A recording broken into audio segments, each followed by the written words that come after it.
HD கனடாவின் இன்றைய முக்கிய செய்திகள். இலங்கை செய்திகள். தியாக தீபம் அன்னை பூபதியின் 36வது ஆண்டு நினைவேந்தல் நிகழ்வின் இறுதி நிகழ்வு இன்று மாலை மட்டக்களப்பு நாவலடியில் உள்ள அன்னாரின் சமாதியில் உணர்வுபூர்வமாக நடைபெற்றது. இன்று மாலை கல்லடி திருச்செந்தூர் முருகன் ஆலயத்திலிருந்து நினைவு பேரணியானது ஆரம்பமாகி நாவலடியில் உள்ள அன்னையின் சமாதி வரையில் சென்றது. பேரணியானது நாவலடியில் உள்ள அன்னை பூபதியின் சமாதியை அடைந்ததும் அங்கு நிகழ்வுகள் நடைபெற்றன. சிவில் சமூக அமைப்புகள் இணைந்து நடாத்திய இந்த நிகழ்வில் பாராளுமன்ற உறுப்பினர்கள் சாணக்கியன், முன்னாள் பாராளுமன்ற உறுப்பினர்களான சீகேஸ்வரன், அரியேந்திரன், ஞாவன ஸ்ரீநேசன், தமிழ் தேசிய மக்கள் முன்னணியின் தேசிய அமைப்பாளர் தர்மலிங்கம் சுரேஷ், பொத்துவில் தொடக்கம் பொலிகண்டி வரையான மக்கள் எழுச்சி இயக்க இணைப்பாளர் வேலன் சுவாமிகள், அருட்தந்தை யோசப் மேரி, முன்னாள் மாநகர முதல்வர் சரவணன் பவன், முன்னாள் பிரதி முதல்வர் சத்தியசீலன், முன்னாள் மாநகர சபை உறுப்பினர்கள் உட்பட பலரும் கலந்து கொண்டனர்.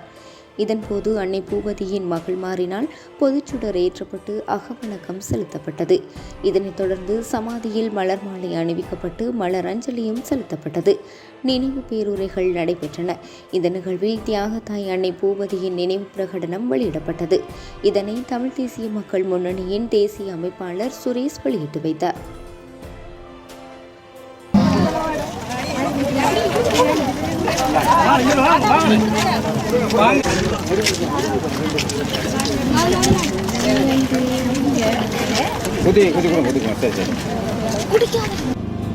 வருடம் தோறும் பல சவால்களுக்கு மத்தியில் நாங்கள் அனுஷ்டித்துக் கொண்டு நோக்கி வருகை தந்து தமிழர்களுடைய அந்த பிரதேசங்களில் தமிழ் தேசம் எங்களுடைய தியாகங்களை என்றும் அனுஷ்டிப்பதில் துணிவுடன் மிகவும் கச்சிதமாக செயற்பட்டுக் கொண்டிருக்கின்ற இந்த தமிழ் தேச பற்றாளர்களுடைய இந்த நினைவு நாளில்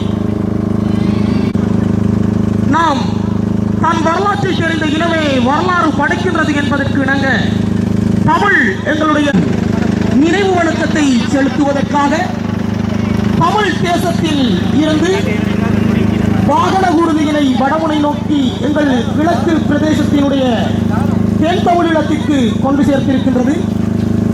அந்த அடிப்படையில்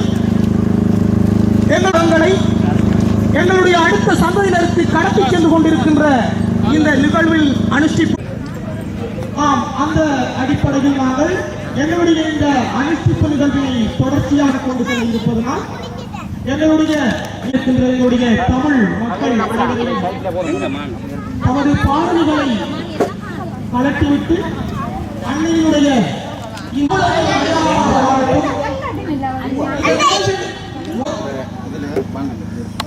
அன்பித்து அனைவரும் குழுவினிக்கும்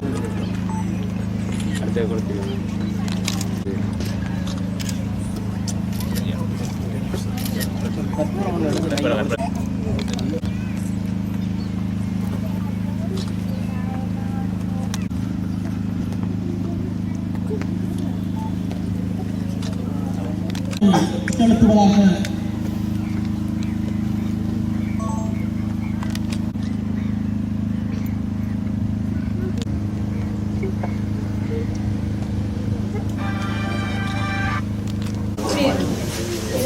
அண்ணா கொஞ்சம் பேசுன கொஞ்சம்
அன்னை பூவதியினுடைய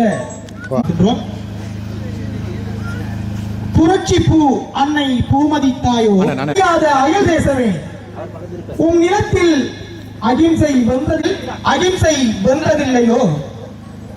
தம் தேசம் காக்க பூவதி தம் உயிர் தந்தாளே.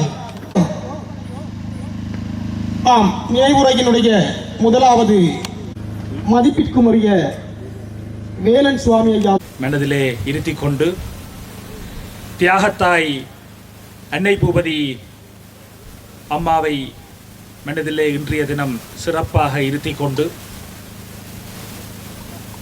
36 வருடங்களுக்கு முன்பாக மேற்கொண்டிருந்த அடாவடித்தனமான ஆக்கிரமிப்பு இனப்படுகொலை நிகழ்வுகளை எல்லாம் நிறுத்த வேண்டியும் தமிழீழ விடுதலை புலிகளுடன் பேச்சுவார்த்தைக்கு செல்ல வேண்டும் என்ற அடிப்படையிலும் பிரதான 2 கோரிக்கைகளை முன்வைத்து சாகும் வரையான உண்ணாவிரதத்தை இந்த உலக வரலாற்றிலேயே ஒரு தாய் ஒரு பெண் சாகும் வரையான உண்ணாவிரத போராட்டத்தை தன்னுடைய இனத்துக்காக தன்னுடைய தேசத்துக்காக இன விடுதலைக்காக மேற்கொண்டு உயிரை தியாகம் செய்த வரலாறு எங்களுடைய தமிழீழ மண்ணிலேயே நடைபெற்றிருக்கிறது.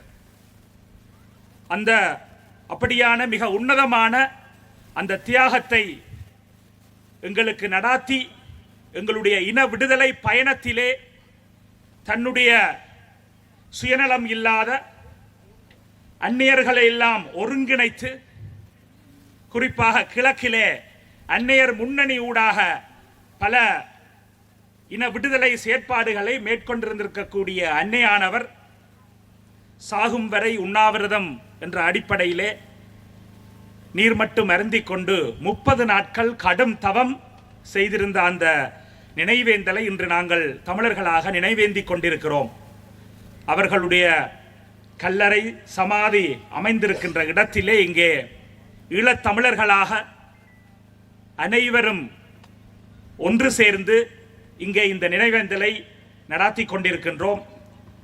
அந்த வகையிலே எங்களுடைய இனம் சார்ந்த விடுதலை பயணத்திலே எப்பொழுதெல்லாம் சுயநலம் மேலோங்குகிறதோ அல்லது நான் பெரியவன் என்ற எண்ணம் மேலோங்குகிறதோ அப்பொழுதெல்லாம் தியாகத்தாய் அன்னை பூபதி போன்ற தியாகிகள், தியாக தீபம் திலீபன் அண்ணா, இன்னும் ஆயிரம் மாவீரர்கள் தங்களுடைய இன்னுயிர்களை, இளமைக்கால வாழ்க்கையை, உலக விருப்பு வெறுப்புகளை துறந்து எமது தேசத்துக்காக, எமது இன விடுதலைக்காக, தமிழ் தேசிய விடுதலை போராட்ட வரலாற்றிலே தங்களை ஆகுதியாக்கி இருக்கிறார்களே, அவர்களுடைய தியாகத்தை நினைக்கும் பொழுது எங்களுக்குள்ளே இருக்கின்ற சிறு சிறு எண்ணங்கள், நான் என்கின்ற அகங்காரமாக இருந்தாலும் சரி, அல்லது என்னுடைய மதம், என்னுடைய பிரதேசம், என்னுடைய கட்சி, என்னுடைய சமூகம் என்று குறுகிய வட்டங்களுக்குள்ளே சிந்திக்கின்ற சிந்தனையை விட்டொழித்து தமிழர்களாக, ஈழத்தமிழர்களாக எங்களுடைய விடுதலை பயணத்திலே நாங்கள் அனைவரும் இன்னும் வீறு கொண்டு பயணிப்போம் என்ற உறுதியைத்தான் அம்மா உங்களுக்கு நாங்கள் இன்றைய தினம் அளிக்கக்கூடியதாக இருக்கிறது. அந்த விதத்திலே அனைவரும் ஒன்றுபட்டு இந்த தியாகங்களுக்கெல்லாம் தலை வணங்கி எங்களுடைய விடுதலையை நோக்கி தொடர்ந்து பயணிப்போம் என்ற உறுதியை சொல்லி இந்த நினைவேந்தலிலே பொத்துவில் தொடக்கம் பொலிகண்டி வரை மக்கள் பேரெழுச்சி இயக்கமும் பங்கு பெற்றி தன்னுடைய அஞ்சலிகளை வீர வணக்கத்தை செலுத்தி நிற்கின்றது. நன்றி. இறைவன் இரங்கல் வேண்டி அவர் புரிந்த பெரும் இந்த காரியத்திற்காக ஒரு தனி பெண்ணாக நின்று அந்த யுத்த காலத்தில் அதுவும் இந்திய இளைஞர்களும் எங்கள் முதியவர்களும் செல்வாக்கு உள்ளவர்களும் செல்வாக்கு இல்லாதவர்களும் நாம் எல்லோரும் தமிழர்களாக ஒன்று நனைந்து பின் செல்ல வேண்டும் என்று அந்த அன்னை ஊடாக கேட்டு நிற்கின்றோம். தாய்மானார் சொன்னார், எல்லோரும் இன்புற்றிருக்க நினைப்பதுவே அல்லாமல் எல்லோரும் இன்புற்றிருக்க நினைப்பதுவே அல்லாமல் வேறொன்று அறியேன் பராபரமே என்றார். அந்த உணர்வு தான் இந்த தியாகத்தில் இந்த தாயை தூண்டி இருக்கின்றது. அந்த முழு உணர்வோடு தான் இந்த தாய் தன்னுடைய உயிரையை தியாகம் செய்திருக்கிறார், இனம் வாழ, தமிழர் வாழ. ஆகவே இந்த வேளையில் அந்த தாய் மேல் நாங்கள் ஆணை செய்து ஒரே முடிவுக்கு வருவோம். நாங்கள் எங்கள் இனத்திற்காக வாழ்வோம். நாங்கள் யாராக இருந்தாலும், எந்த மதமாக இருந்தாலும், எந்த பணியாக இருந்தாலும், எந்த தொழிலாக இருந்தாலும், நாம் எல்லோரும் எங்கள் இதத்திற்காக வாழ்வோம் என்ற ஒரு துணிவை இந்த நாளில் நாம் எல்லோரும் எடுப்போம். எவ்வுயிரும் என் உயிர் போல் எண்ணி இறங்கவும் நின் தெய்வாறு கருணை செய்யாய் பராபரமே என்று பாடினான் தாய்மானான். எவ்வுயிரும் என் உயிர் போல் எண்ணி இறங்கவும் நின் தெய்வ அருட்கருணை செய்யாய். அந்த வேளையில் இந்த தாய்க்கு இதே எண்ணம்தான் அந்த உள்ளத்தில் உதயமாகி இருக்கும். தான் சாகப் போகின்றேன் என்றல்ல, தான் உயிர் நீர்க்கப் போகின்றேன் என்றல்ல, தன்னுடைய உயிர் நீப்பால் இன்னும் ஒரு இனம் உயிர் தழும் என்ற உணர்வோடு இந்த தாய் இந்த பெரும் தியாகத்தை செய்திருக்கின்றார். ஆகவே இந்த தாயை வாழ்த்தும் இந்த பெரும் நாளில் அவருடைய அன்பு பிள்ளைகளை எல்லாம் எண்ணுவோம். அவர்களும் இந்த தாய் பெற்ற உணர்வு பெற்றவர்களாக இனத்திற்காக அவர்கள் மட்டுமல்லாது நாங்களும் இந்த உணர்வை பெற்றவர்களாக வாழ வேண்டும் என்று மன்றாடுவோம். நித்திய இளைப்பாற்றியை சுவாமி இவருக்கு அளித்தருளும். முடிவில்லாத ஒளி இவர் மேல் ஒளிர்வதாக. ஒளித்து விட்டோம் என்று துடித்தார்கள் எதிரிகள். அவர் ஒளியவில்லை, ஒளி தரும் இறைவனோடு ஒன்றாக வாழ்கின்றார் என்ற உணர்வோடு நன்றி சொல்லி நாமும் அவர் வழி செல்வோம். நன்றி.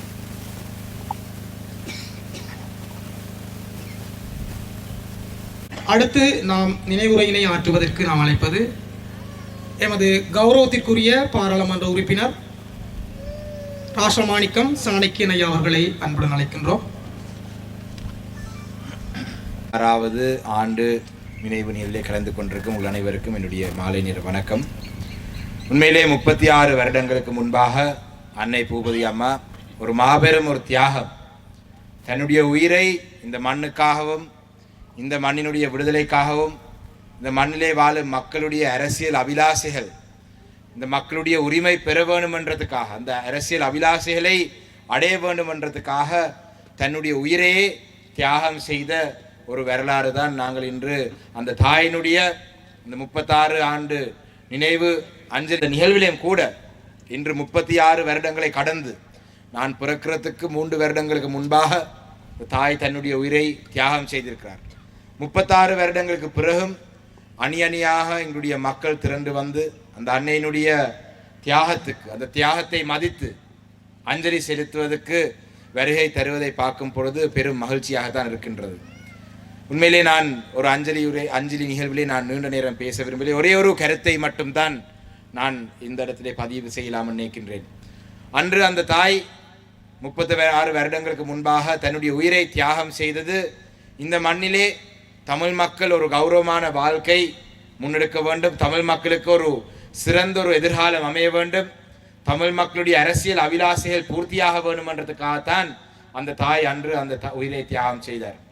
இன்று நாங்கள் 36 வருடங்களை தாண்டி தமிழ் மக்களுடைய அரசியல், தமிழ் மக்களுக்கு அரசியல் தலைமைத்துவம் வழங்கும் கட்சிகள், மத தலைவர்கள், அரசியல் பிரமுகர்கள் சிவில் சமூக பிரதிநிதிகள் அனைவரும் நாங்கள் செய்யக்கூடிய அந்த தாயினுடைய ஆத்மா சாந்தி அடைவதற்காக நாங்கள் செய்யக்கூடிய ஒரே ஒரு விடயம், அந்த தாய் முன்னெடுத்த அந்த போராட்டத்தை இந்த மக்களுடைய அரசியல் அபிலாசைகளை பூர்த்தி அடைய வேண்டும் என்று செய்த அந்த தியாகத்தை நாங்கள் அந்த தியாகத்தை மதிக்கிறதாக இருந்தால், அந்த தியாகத்துக்காக ஒரு அர்த்தம் இருக்கிறதாக இருந்தால், இந்த நாட்டிலே தமிழ் மக்களுக்கு ஒரு நிரந்தரமான ஒரு அரசியல் தீர்வு அமைத்து கொடுக்கிறது தான் எங்கள் அனைவருக்கும் இருக்கும் பொறுப்பு, எங்கள் அனைவருக்கும் இருக்கும் கடமை.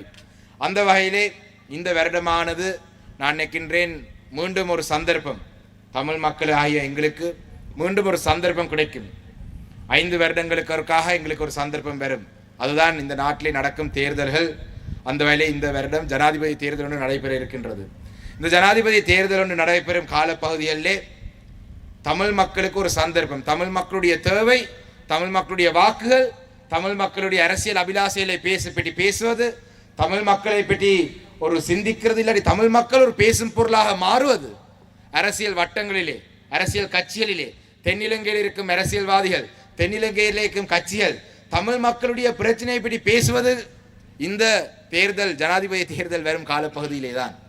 அந்த வகையிலே இந்த ஆண்டு அது எந்த முடிவு என்று நான் சொல்ல வரவில்லை. இந்த ஆண்டு ஒரு ஜனாதிபதி தேர்தல் நடக்க இருக்கும் ஒரு ஆண்டு. ஜனாதிபதி தேர்தல் ஜனாதிபதி நடத்துவாரா இல்லையான்றது இன்னொரு விடயம். ஜனாதிபதி தேர்தல் அவ்வாறு நடக்குமாக இருந்தால் இந்த தமிழ் மக்களுடைய அரசியல் அபிலாசைகளை பூர்த்தி செய்யக்கூடிய வகையான முடிவுகள் தமிழ் அரசியல் கட்சிகள், தமிழ் மக்களை அரசியல் ரீதியாக வழிநடத்தும் அனைவரும் ஒன்றாக சேர்ந்து எடுக்க வேண்டும் என்றதுதான் நாங்கள் எடுக்கிறது தான் நாங்கள் இந்த தாயினுடைய ஆத்மா சாந்தி அடைவதற்கு 36 வருடங்களுக்கு பின்பும் அந்த தாயினுடைய தியாகத்துக்காக நாங்கள் செய்யக்கூடிய ஒரு விடயம். அந்த வகையிலே இந்த வருடத்திலே நாங்கள் அனைவரும் தமிழ் மக்கள் ஒரு சிறந்த முடிவை நாங்கள் அனைவரும் ஒன்றாக சேர்ந்து எடுக்க வேண்டும் என்ற செய்தியை சொல்லி, எனக்கும் இந்த இடத்திலே சந்தர்ப்பம் பேசுவதற்கு சந்தர்ப்பம் தந்த அன்னை பூபதி அம்மாவுடைய இந்த நினைவேந்தல் நிகழ்வை ஏற்பாடு செய்யும் இந்த ஏற்பாடு குழுவினருக்கு நன்றி சொல்லி என்னுடைய உரையை முடித்துக் கொள்கிறேன். இணைந்திருக்கின்ற அத்தனை உறவுகளுக்கும் இந்த இடத்திலே வணக்கத்தை தெரிவித்துக் கொண்டு, தேசத்தாயை இந்த மண்ணுக்காக ஒத்தளித்து நெஞ்சு கனத்த நினைவுகளோடு இணைந்திருந்தாலும் ஒரு பெருமிதத்துடன் இங்கே அமர்ந்திருக்கின்ற அவருடைய பிள்ளைகள், குறிப்பாக சாந்தி அக்கா, ராதா அக்கா உள்ளிட்ட உறவுகள் அனைவருக்கும் இந்த இடத்திலே தலை வணங்கி, 36 ஆண்டுகள் கடந்த பின்னும் ஒரு தேசத்தாயை பற்றி, ஒரு தாயை பற்றி பேசுகின்றோம் என்று சொன்னால் அது சாதாரண விடயம் அல்ல, ஒரு சாதாரண செய்தி அல்ல, ஒரு சாதாரண நிகழ்வு அல்ல, ஒரு சாதாரண வரலாறு அல்ல. அந்த அடிப்படையிலே 88ஆம் ஆண்டு இந்த தேச விடுதலைக்காக, இந்த மண்ணினுடைய விடுவிற்காக ஒரு தாய், ஒரு பெண் தன்னை மெழுகாக உருக்கி அமைதிப்படை என்ற போர்வையிலே இலங்கையை ஆக்கிரமித்த அந்த ஆக்கிரமிப்பு படைக்கு சொல்லப்பட்ட செய்தி எங்களுடைய தியாக தீபம் திலீபன் அவர்களுக்கு பிறகு ஒரு வரலாற்று நிகழ்வாக, ஒரு பொதுமகளாக இந்த மண்ணை ஆக்கிரமித்து எந்த மக்களை பாதுகாக்கிறோம் என்று வந்த இராணுவம் அமைதிப்படை என்ற போர்வையிலே அந்த மக்களுக்கு எதிராக தங்களுடைய ஆயுதங்களை திருப்பிய போது அதற்காக அகிம்சை ரீதியிலே போராடி காந்திய தேசத்தின் முகத்திரியை கிழித்தவர் தான் இந்த பூபதி தாயவர்கள். வரலாறுகளை சொல்கின்றோம். 36 ஆண்டுகள் கடந்தும் பல விடயங்களை பேசுகின்றோம். ஆனால் சிங்கள பௌத்த பேரினவாத மனநிலை 70 ஆண்டுகளுக்கு மேற்பட்ட இந்த வரலாற்று தமிழர்களுடைய வரலாற்று நிகழ்விலே இந்த சிங்கள பௌத்த பேரினவாதம் இன்றும் தமிழர் நிலப்பரப்புகளை அடக்கிய அளவும், தமிழர்களை அடக்கிய அளவும், எங்களுடைய மத வழிபாட்டுகளை உடைத்தெறியவும், மத வழிபாட்டுகளை ஆக்கிரமிக்கவும், அவ்வாறான நிலையிலே நாங்கள் என்ன செய்து கொண்டிருக்கிறோம் என்று சீர்தூக்கி பார்க்க வேண்டிய நிலையிலே நாங்கள் இருக்கின்றோம். உண்மையிலே இந்த தாய்க்கு நாங்கள் எல்லோரும் உண்மையாக இருக்கின்றோமா? வரலாற்றிலே நாங்கள் வந்து பேசுகின்றோம், நிறைய விடயங்களை சொல்லுகின்றோம். ஆனால் ஆத்மார்த்த ரீதியாக இந்த தாயவர் 31 நாட்கள் கடந்து தன்னை மெழுகாக உருக்கிய ஒரு அன்னை, அந்த செய்தியை காலம் காலமாக சொல்லிவிட்டு நாங்கள் கடந்து போக போகிறோமா? இன்றைக்கு ஒரு ஊர்தி பவனியை ஆரம்பிக்கின்ற போது வெறும் கனத்த மனதோடு நான் அதை பதிவு செய்கின்றேன். இந்த ஊர்தி பவனி வருகின்ற போது அதனுடைய நோக்கம் இந்த வரலாற்றை இளைய தலைமுறையினருக்கு கொண்டு செல்ல வேண்டும். ஏனென்றால் இளைய தலைமுறை என்பது மிகப்பெரிய ஒரு பலம். ஆனால் இன்னைக்கு வெளியில மிகப்பெரிய ஒரு கவன கலைப்பான்கள் இருக்கின்றது. கிழக்கு மாகாணத்தை பார்க்கின்ற போது உண்மையில் வயிறு பற்றி எரிகின்றது. திருமலையில இந்த கனஇடங்கள் காணாமல் போயிட்டு பல இடங்களுடைய பெயர்கள் கூட உச்சரிக்க முடியாமல் இருக்கின்றது.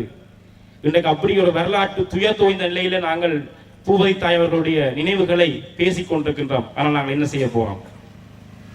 தொடர்ந்தும் இந்த சிங்கள பௌத்த பேரினவாதத்தினுடைய அடாவடிகளுக்கும் அடக்குமுறைகளுக்கும் ஆக்கிரமிப்புகளுக்கும் தலை சாய்த்தவர்களாக அடங்கி போவர்களாக காலம் தோறும் வருகின்ற தேர்தல்களிலே ஒவ்வொரு பூச்சாண்டிகளை காட்டி அந்த தேர்தல்களிலே மக்களை திசை திருப்பி மக்களை ஏமாளிகள் ஆக்கி மக்களுடைய வாக்குகளை வீணாக சிதறடித்து கதிரைக்கு வருகின்ற போது சொல்லுகின்ற பொய் வார்த்தைகளை காலம் காலமாக நம்புகின்றவர்களாக நாங்கள் இருக்க போகிறோமா?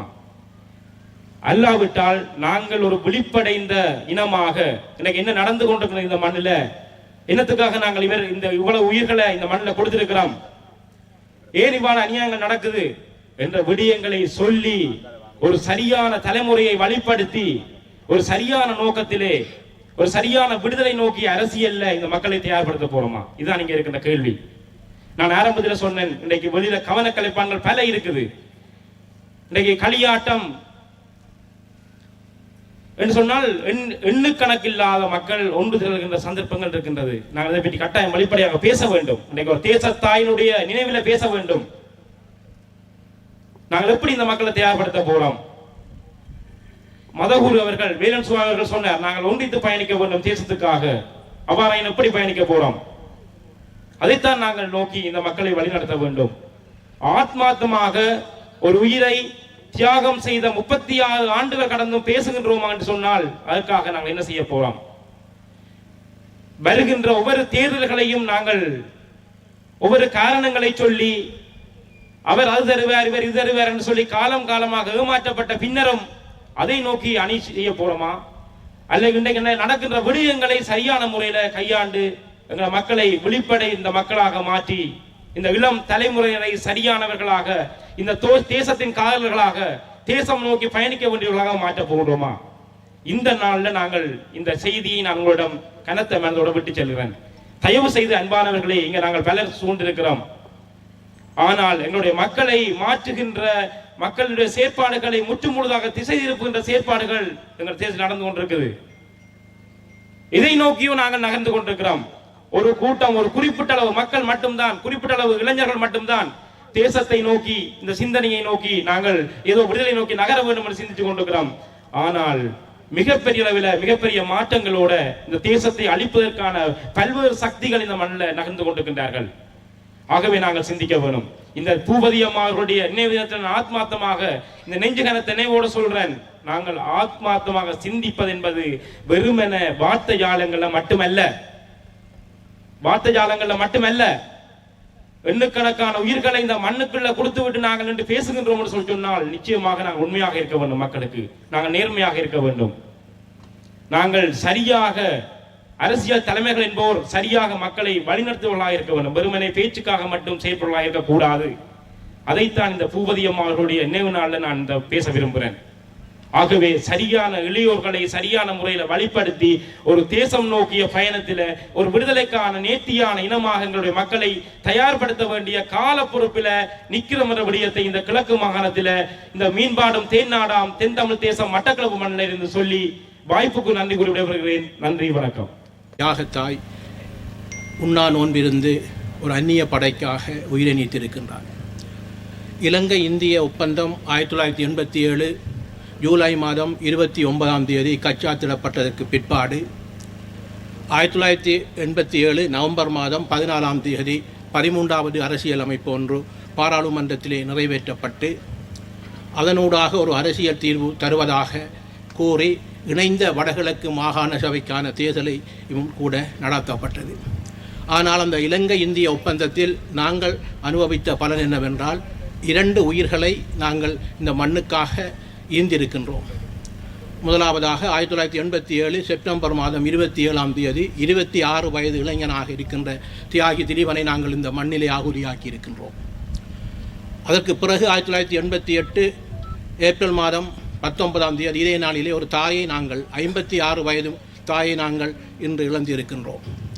தியாகி திலீபன் அவர்கள் இன்று இருந்தால் 60 வயது, ஒரு வைத்தியராக இருந்திருப்பார், திருமணம் முடித்திருப்பார், புலம்பெயர்ந்த நாட்டிலே வாழ்ந்திருப்பார், அல்லது எமது நாட்டிலே இருந்து ஒரு சிறந்த ஒரு கல்விமானாக இருந்திருப்பார். அன்னை பூவதி அவர்கள் இன்றிருந்தால் 91 வயது பாட்டியாக எம்முடன் வாழ்ந்திருப்பார். ஏன் இவர்களை நாங்கள் பலி கொடுத்தோம்? எதற்காக செய்தோம்? இதை நாங்கள் சிந்திக்க வேண்டியவர்களாக இருக்கின்றோம். ஏன் அந்த உண்ணாவிரதம் என்பதை ஒரு விடுதலை போராளியாக இருந்து தமிழீழ விடுதலை புலிகள் இயக்கத்தின் அரசியல் துறையிலே இருந்து கொண்டு திலீபன் அவர்கள் தாங்கள் ஆயுதத்தினால் மாத்திரமல்ல அகிம்சையினாலும் சாதித்து காட்டுவோம் என்பதை இந்திய படைக்கு எதிராக அவர் செய்தார் என்றால், இந்திய நாடு என்பது அகிம்சை ரீதியான போராட்டத்திலே ஒரு விடுதலை பெற்ற நாடு, காந்தியத்தை பேசுகின்ற நாடு. அந்த காந்தியம் மூலமாக ஒரு விடுதலை கிடைக்கும் என்பதற்காக ஒரு விடுதலை போராளி தன்னை ஈந்தார். அதுபோன்று ஒரு சாதாரண பெண்மணியாக எமது மட்டக்களப்பு மண்ணிலே இருந்து ஒரு தாயாக 56 வயதிலே அந்த காந்திய தேசத்துக்காக அந்த உயிர் நீத்தார். உண்மையிலே அவர்கள் ஸ்ரீலங்கா நாட்டுக்காக அல்லது ஸ்ரீலங்கா நாடு இந்த உயிர் தியாகத்தை மதிக்கும் அல்லது அகிம்சை போராட்டத்தை மதிக்கும் என்று அவர்கள் அந்த தியாகம் செய்யவில்லை. அகிம்சை ரீதியாக காந்திய மூலமாக விடுதலை பெற்ற இந்தியா இந்த அகிம்சை போராட்டத்தை மதிக்கும் என்பதற்காகத்தான் விடுதலை புலிகளின் போராட்ட வீரனும் ஒரு சாதாரண தாயுமே அதை ஈந்திருந்தார். ஆனால் அதை மதிக்கவில்லை. இந்த ஈழ மண்ணிலே நடந்த பல அட்டூழியங்களிலே இந்திய அமைதி காக்கும் படை என்று கூறிவிட்டு, உங்களுக்கு தெரியும், யாழ்ப்பாணத்திலே இருக்கக்கூடிய வைத்தியசாலையாக இருக்கலாம், மட்டக்களப்பு களுவாஞ்சூடியிலே இருக்கக்கூடிய பல இடங்களாக இருக்கலாம், பல்வேறுபட்ட இனப்படுகொலை செய்த நாடாக இந்திய அமைதி காக்கும் படை இங்கே வந்து இறங்கியதை எதிர்த்துத்தான் அவர்கள் செய்தார்கள். இன்று நாங்கள் 36 வருடங்களில் அவரின் தியாகத்தை பேசிக் கொண்டிருக்கின்றோம். ஆனால் விடுதலை எங்களுக்கு கிடைக்கவில்லை. அவரின் தியாகத்துக்காக அந்தந்த தியாகங்களிலே செய்து கொண்டிருக்கின்றோம். நான் நினைக்கின்றேன், நாங்கள் இந்த பல வருடங்களாக இந்த தொடர்ச்சியாக நாங்கள் இதிலே நாங்கள் செய்திருக்கின்றோம். 2010ஆம் ஆண்டிலிருந்து செய்திருக்கின்றோம். ஒவ்வொரு வருடமும் ஒவ்வொரு ஆக்கிரமிப்பு இதை செய்யக்கூட விடாமல் தடுத்த பல வரலாறுகளை நாங்கள் பார்த்திருக்கின்றோம்.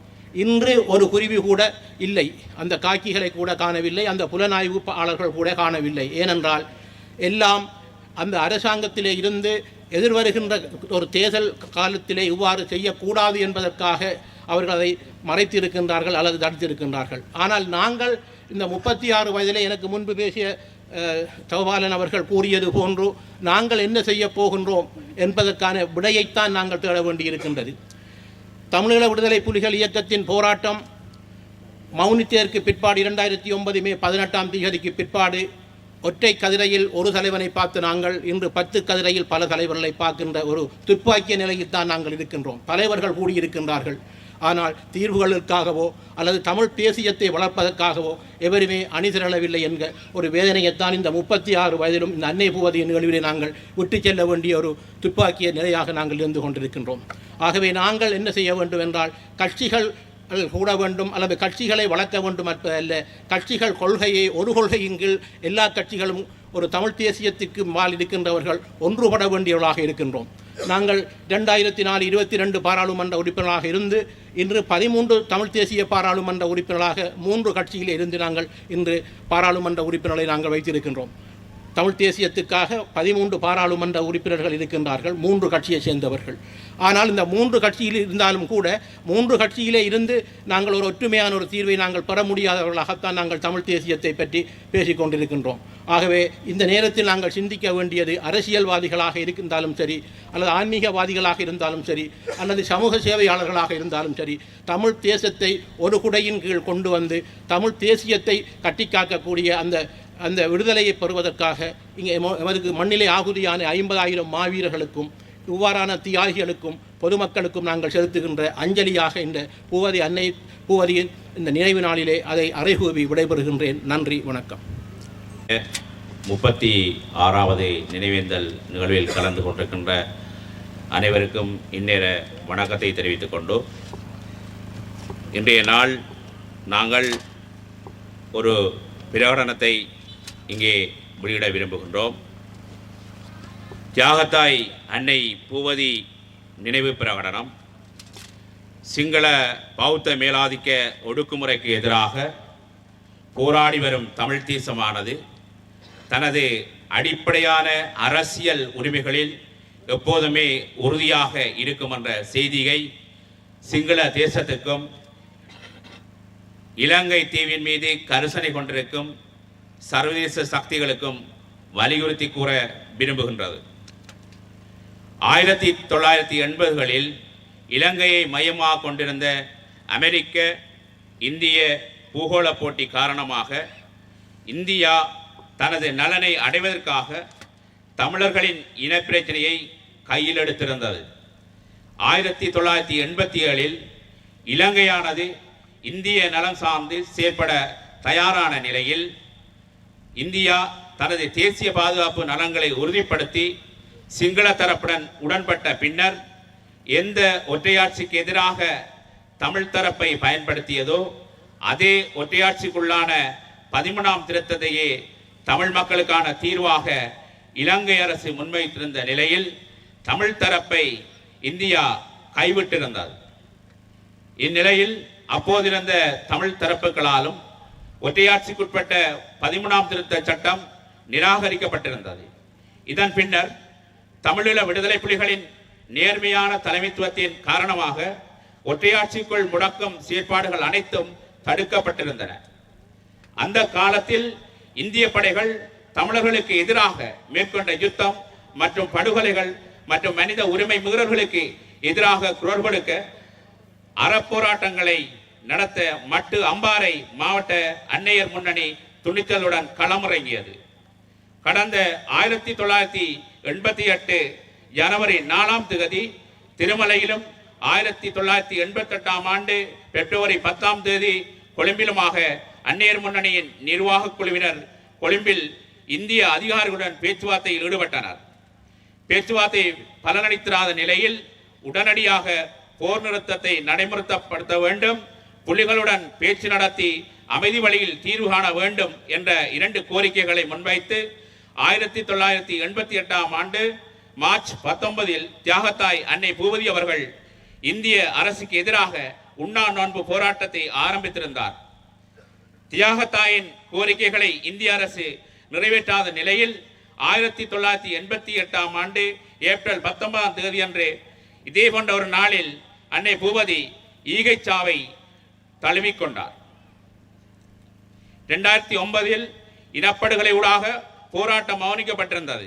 இதன் பின்னர் பிராந்திய மற்றும் சர்வதேச வல்லரசுகள் தமிழ் அரசியலை ஒரு திருப்புச்சீட்டாக கையாண்டு இலங்கை அரசோடு பேரம் பேசி சர்வதேச வல்லரசுகள் தமிழ் அரசியலை ஒரு துருப்புச்சீட்டாக கையாண்டு இலங்கை அரசோடு பேரம் பேசி தமது பிராந்திய மற்றும் பூகோள நலங்களுடன் ஒத்துழைக்கும் நிலையை ஏற்படுத்தவும் அதற்கு பிரதி உபகாரமாக தமிழரின் அரசியலை ஒற்றையாட்சிக்குள்ளான 13ஆம் திருத்தத்துக்குள் முடக்குவதற்கும் இணங்கி செயலாற்றி வருகின்றது.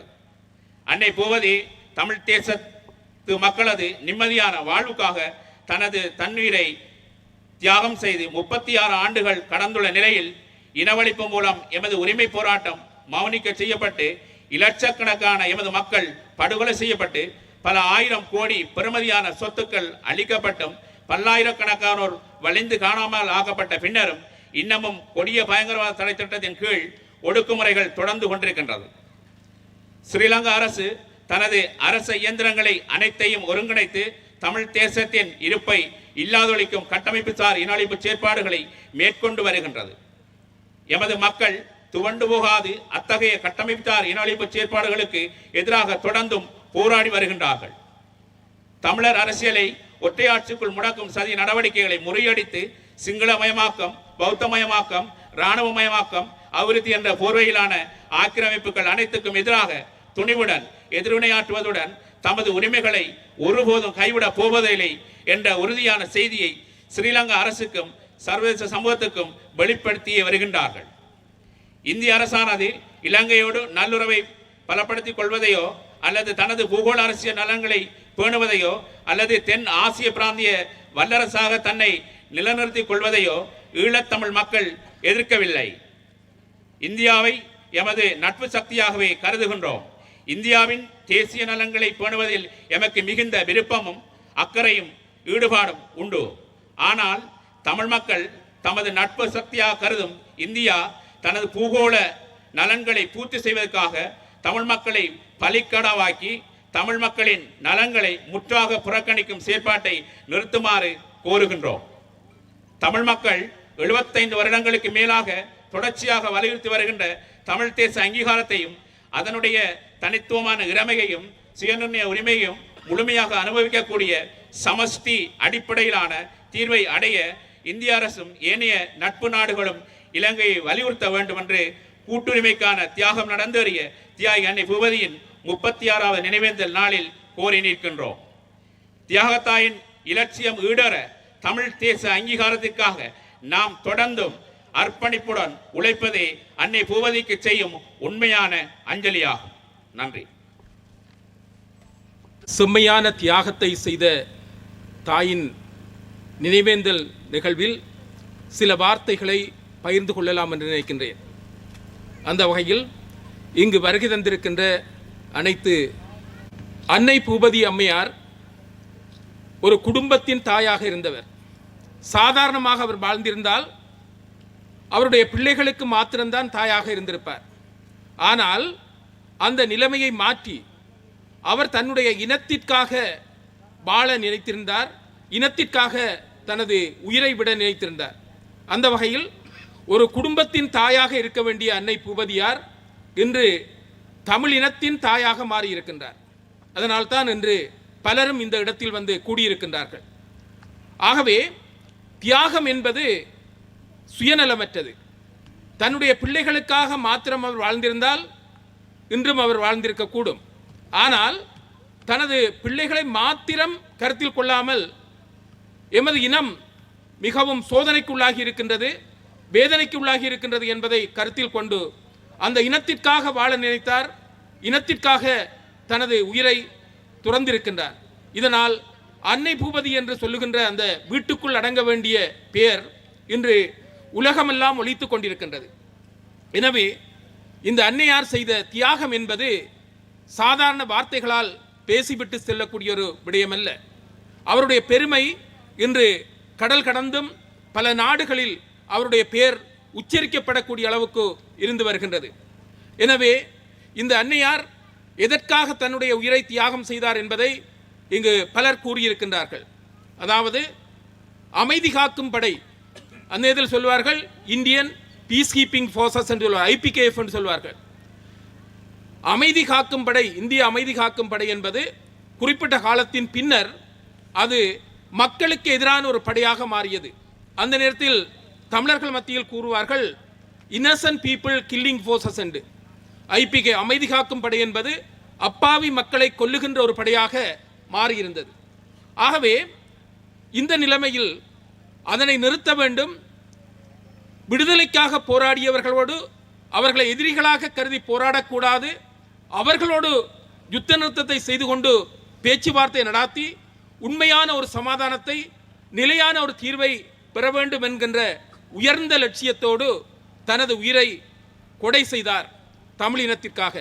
அந்த வகையில் அந்த தாயாரை நாங்கள் 36 ஆண்டுகள் மட்டுமல்ல, எமது இனம் இருக்கும் வரைக்கும் அவரது பெயர் உயிர்த்து கொண்டுதான் இருக்கும். அவருடைய உயிர் அணைந்து விட்டாலும் கூட அவருடைய அந்த தியாகத்தின் காரணமாக தமிழினம் உள்ளவரை அவருடைய பெயர் வாழ்ந்து கொண்டுதான் இருக்கும்.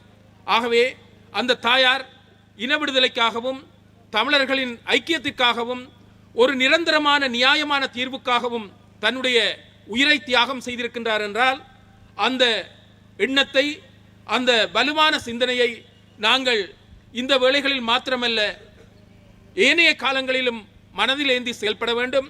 இன்று சிலர் சலுகைக்காக நியாயமா சலுகையா என்று கேட்கின்ற போது நியாயத்தின் பக்கம் நிற்கின்றவர்கள் தான் உண்மையான தமிழ் தேசியவாதிகளாக இருக்க முடியும். சலுகையின் பக்கமாக செல்லுகின்றவர்கள் தங்களது பைகளை நிரப்பிக்கொண்டு ஆடம்பர வாழ்க்கைக்கு உரியவர்களாக மாறிவிடுகின்றார்கள். இன்னும் ஒன்றும் இருக்கின்றது, நியாயமா லாபம் உரிமையா சலுகையா என்று கேட்கின்ற போது உரிமையின் பக்கமாக இருக்கின்றவர்கள் தமிழ் தேசியம் சார்ந்தவர்களாக இருப்பார்கள். சலுகையின் பக்கமாக இருக்கின்றவர்கள் தங்களுடைய பைகளை நிரப்பிக் கொள்ளுகின்றவர்களாக இருப்பார்கள், ஆடம்பர பிரியர்களாக இருப்பார்கள். இன்று இந்த சிங்கள பேரினவாதம் என்பது தமிழர்களை எவ்வாறாவது அடக்கி ஒடுக்கி இரண்டாந்தர பிரஜைகளாக இந்த நாட்டில் வைத்துக் கொள்ள வேண்டும் என்று நினைக்கின்றார்கள். அவர்கள் அவ்வாறு செய்கின்ற போதும் கூட எங்களுடைய அடிவரடிகளாக இருக்கின்றவர்கள் அவர்களுடைய கருத்துக்களை கேட்டுக்கொண்டு அற்ப சொற்பமான சலுகைகளுக்காக மக்களை காட்டிக் கொடுத்து கொண்டு இருக்கின்றார்கள்.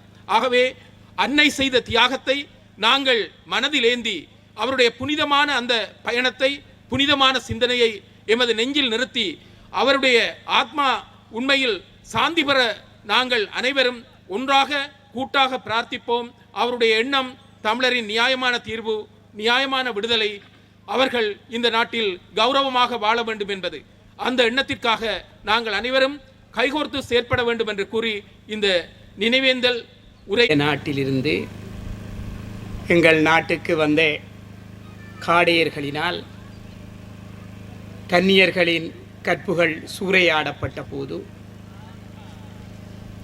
அதிலே கவலையுற்று அந்நேயர்களாக ஒன்றிணைந்து அன்னையர் முன்னணியாகி அதன் மூலம் எமது மக்களின் உரிமைக்காக குரல் கொடுத்து தன்னுயிரை தியாகம் செய்த அன்னை பூபதியின் 36வது ஆண்டு நிகழ்விலே நாங்கள் கலந்து கொண்டிருக்கின்றோம்.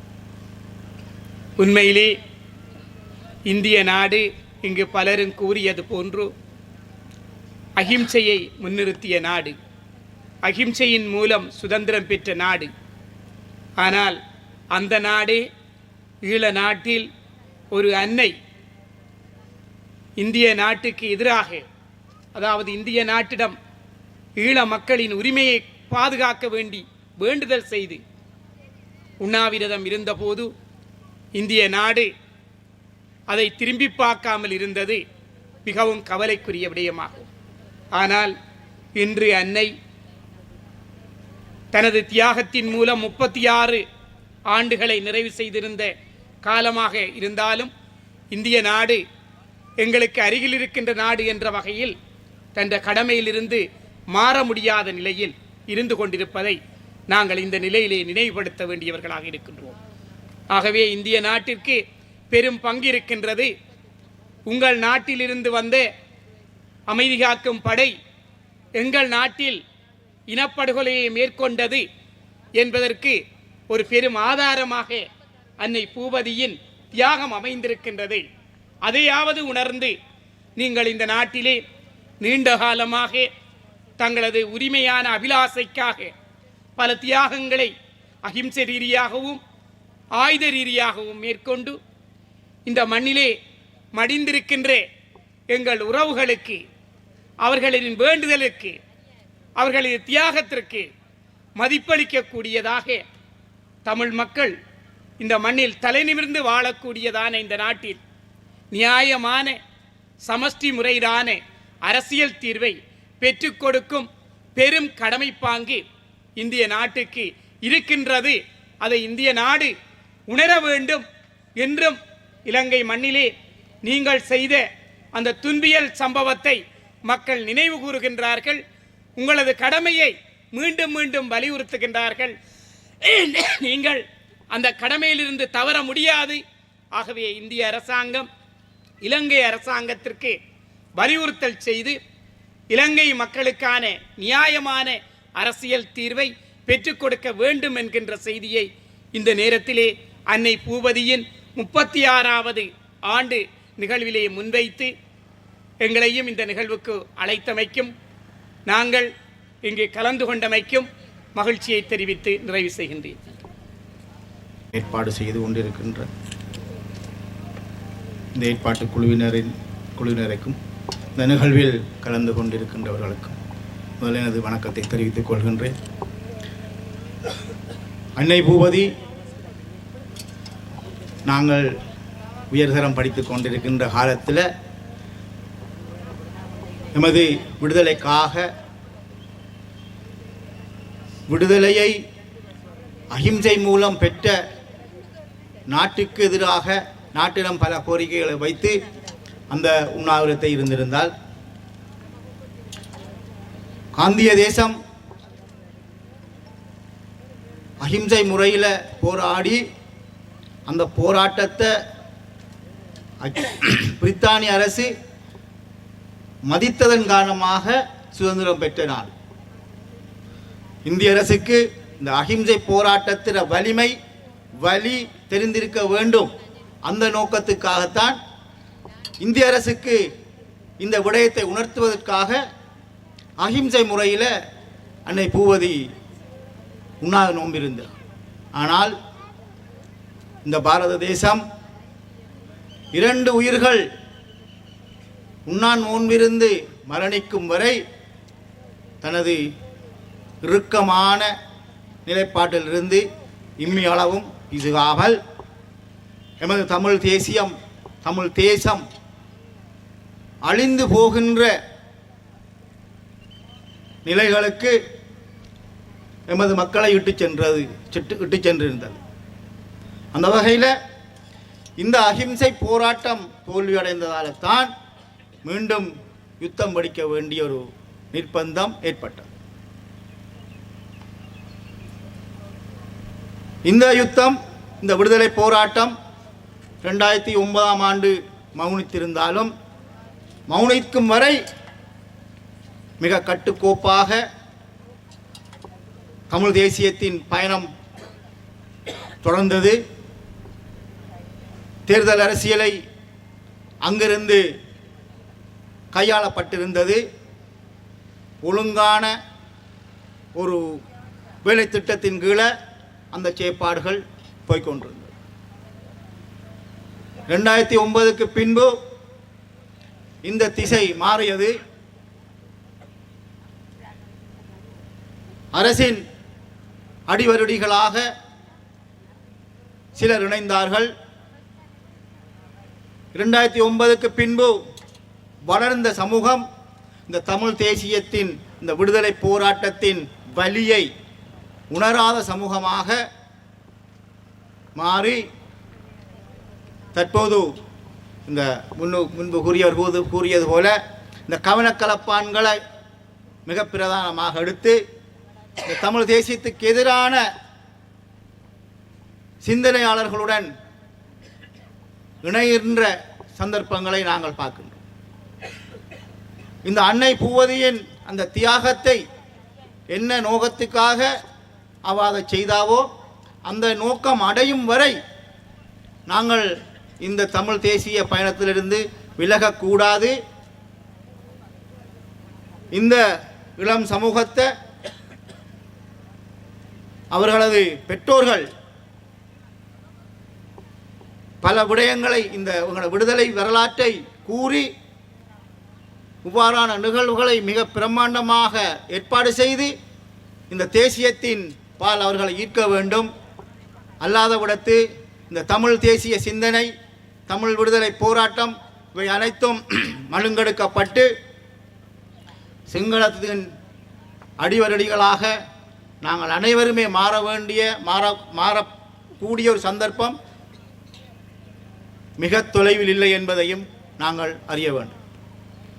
தமிழ் தேசியத்தின் கட்சிகளில் இங்கே கட்சிகள் எல்லாரும் ஒன்றாவாங்க என்ற ஒரு கோரிக்கை இருக்கின்றது. எனது பார்வையில் அனைத்து தேசிய கட்சிகளுக்கும் சுயாட்சி விடுதலை என்றது ஒரு கோட்டில் தான் இருக்கின்றார்கள். ஆனால் அந்த அணுகுமுறை தான் வித்தியாசமாக இருக்கின்றது. இவர்கள் தமிழ் தேசியத்தில் பயணிக்கின்ற அனைவரும் ஒரு வேலை திட்டத்தின் கீழே தங்களுக்குரிய பங்களிப்பை சரியாக திட்டமிட்டு செய்யாத விடத்து எங்களது இந்த தேர்தல் அரசியல் மட்டும்தான் இந்த தமிழ் தேசியமாக இருக்குமே தவிர காலப்போக்கில் நாங்கள் சிங்களத்துக்கு அடிமையாகினவர்கள் என்ற பலம் அதிகரித்து கடந்த தேர்தலில் அதுக்கு ஒரு பதில் வந்திருந்தது. கடந்த தேர்தலில் வடக்குக்கும் கிழக்குக்கும் தமிழ் தேசியத்துக்கு எதிரான வாக்குகள் அதிகமாக விழுந்திருந்தது. இந்த நிலையை நாங்கள் அனுமதிக்க இயலாது. தமிழ் தேசியத்தின் பால் எங்களை இளஞ்சமூகத்தை நாங்கள் இழுத்தெடுக்க வேண்டும். தமிழ் தேசியம் சார்ந்த கட்சிகள் எங்களது விடுதலை பயணத்துக்கு ஒரு திடமான ஒரு வேலை திட்டத்தை தயார்படுத்தி அந்த வேலை திட்டத்தின் கீழே இயங்க வேண்டும். அதன் அர்த்தம் ஒரு குடையின் கீழ் இயங்குவதென்றில்லை. தமிழ் தேசிய தேர்தல் அரசியல் என்றது வேறு வேறு கட்சிகள் இருக்கலாம். ஆனால் எல்லாரும் நோக்கமும் எங்களோட விடுதலையாக இருக்கும். அந்த விடுதலையை நோக்கி எங்களோட பயணத்தை உங்களோட அந்தந்த கட்சிகள் தங்களோட செயற்பாடை செய்யவும். தமிழ் தேசியம் என்று போட்டு சிங்களத்துடன் சிங்களத்துக்கு அடிவரடிகளாக நாங்கள் செயற்படுவது என்பது எங்களோட விடுதலைக்கு அது பங்களிப்பு செய்யும் என்றது சந்தேகம். எனவே நாங்கள் எதிர்காலத்தில் இந்த எமது விடுதலைக்கான ஒரு ஒழுங்கான வேலை திட்டத்தை இந்த தமிழ் தேசியம் சார்ந்த கட்சிகள் ஒன்றாக இருந்து கூடி திட்டமிட்டு தங்களது பங்களிப்புகளை வழங்குவதன் மூலமாகத்தான் நமது விடுதலை நாங்கள் பெறலாம் என்று கூறி இந்த சந்தர்ப்பத்துக்கு நன்றியை தெரிவிக்கிறேன்.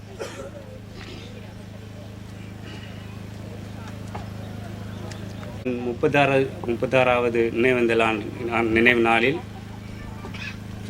உணர்வு ரீதியாக நினைவு கூற வந்துள்ள அனைத்து உள்ளங்கள் நிகழ்வினை சிறப்புட நடத்தி தந்த ரீதியில், அதாவது குடும்ப ரீதியாக அவர்களுக்கு நன்றி கூற கடமைப்பட்டுள்ளோம்.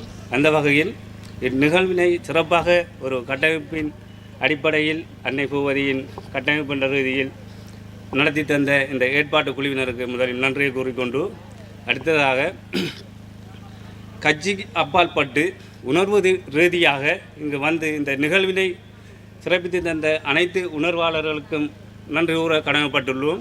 அந்த வகையில் நிறைய கட்சிக்கு அப்பால் பட்டு நிறைய பேர் வந்திருக்கிறோம். இங்கே அவர்களுக்கு நன்றி கூறுகின்றோம். மற்றும் இனிவரும் காலங்களிலும் கட்சி என்ற அடிப்படையில் வராமல் உணர்வு ரீதியாக அனைவரும் இந்த நிகழ்வை சிறப்பிக்க வேண்டும் என்று குடும்ப ரீதியாக கூறிக்கொண்டு, இந்த நிகழ்வுக்கு அனைத்து உதவிகளையும் அனைத்து வகையிலும் உதவி செய்த அனைத்து உள்ளங்களுக்கும் நன்றியை கூறிக்கொண்டு இந்த நன்றி உரையினை நிறைவு செய்வோம். வணக்கம்.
அண்ணே